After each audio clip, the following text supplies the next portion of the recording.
If you 3D print, you've used threaded inserts before, but for resin printing, there's never been a great option. That is, until now. Stick around.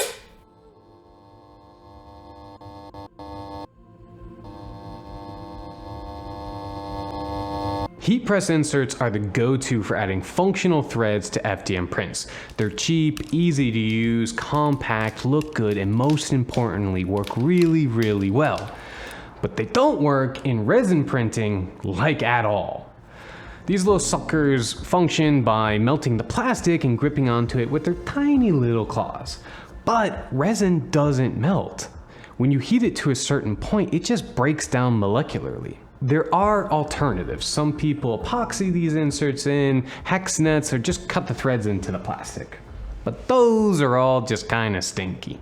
Now, threaded inserts didn't come about because of 3D printing. They were an off-the-shelf item widely used in the thermoplastic industry. And once again, an off-the-shelf item will be our saving grace. The humble helicoil, which, confusing enough, is also called a threaded insert, or in some cases, a thread repair insert. Now, helicoils being used in 3D prints is not new, but they have always been a pain in the arse to use. But I'm getting ahead of myself. Helicoils are traditionally used to repair wallowed out threads. Let's say you have a 1/4-20 thread, meaning it's 1/4 inch diameter and there's 20 threads per inch. You would normally drill this out to about 5/16 and tap it using a very special tap, 5/16-20. Now you have functional threads, but it's too big.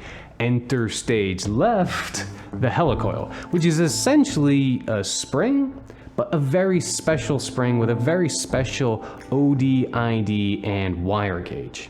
In fact, it's so special, that when you shove it into that newly tapped 5/16-20 hole, it magically turns into a 1/4-20 hole. So if we compare these to our OG heat inserts, both are relatively cheap, compact, strong, and available in almost any size. And easy to install. Well, sort of. You see, if you go the traditional helicoil route, you have to drill it, tap it, then put the insert in, and then finally break the tab off the back. Sure, if you have only 1 or 2 holes, no problem. But if you have this many holes, well, you might as well just give up. Not to mention, you have to buy the stupid special tap for every single size, plus you need to have access to get the drill and the tap in there, and not to mention you could easily damage the threads or put them in crooked. So hold the phone. All that sounds awful. Didn't you say you solved the problem? Well, I did, or at least I think I did. Honestly, I don't have any clue if someone has actually done this before, but what I do know is the problem is no more. You see, we're gonna bypass all that jazz and just 3D print the threads directly into the body. We can do this even on the tiniest threads like a 440 because of resin printing's insane precision. Now, you do need access to modeling software that'll allow you to create your own custom threads. A 5/16-20 is not a standard thread. Luckily, Fusion 360 will allow you to do this with only a minor amount of hoop jumping. Even luckier is the fact that I stumbled across a web page that had all of the helicoil tap information that I needed, including major diameter, minor diameter, and the pitch. Plug this into Fusion, and making threads in resin parts goes from being a major headache to a nice, gentle breeze. And it's going to be even easier for you because I'm making my thread file available below. So if you use Fusion 360, you're basically just walking on easy street. That is, take it slow. This worked for my machine, but your results may vary.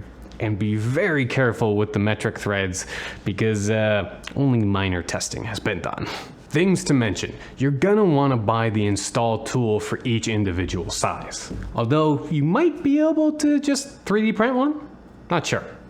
These come in all different sizes and lengths, and in theory, you could just buy the long ones and then trim them to the size that you need. Or at least that's what I thought I could do. Turns out not so much. They're kind of hardened and very hard to cut through by hand. What else? Honestly, nothing. They kind of just work amazing.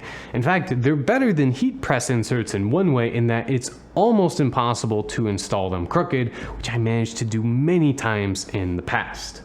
Durability wise, I've been using them for nearly a year now with almost no issues at all. And nothing. That's it. You're welcome, world.